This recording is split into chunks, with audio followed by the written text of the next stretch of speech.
आजू के रतिया बड़ा रंगीन बा,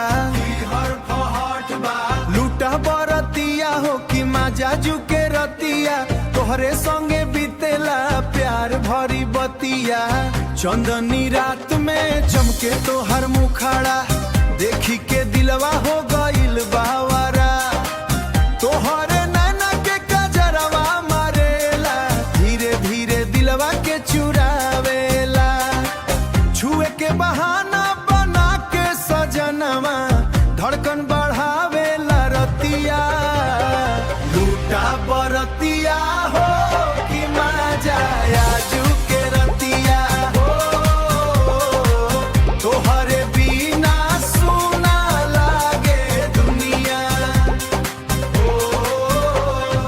आजा हो जानू बाहों में समा जा, आज ना दूर जइह सजनवा पर ताजा। लब पे तोहार मीठ मुस्कान बा, दिलवा में उठत तूफान बा।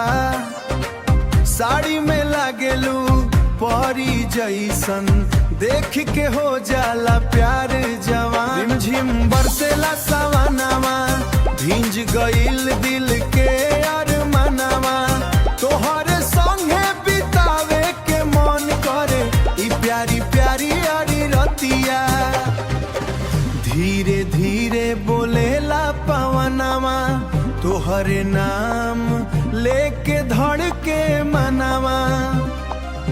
आजू न टूटे ई सथिया, रहे जन्म जन्म के प्रीतिया।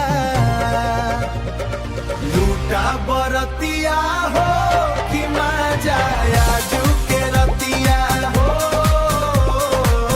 प्यार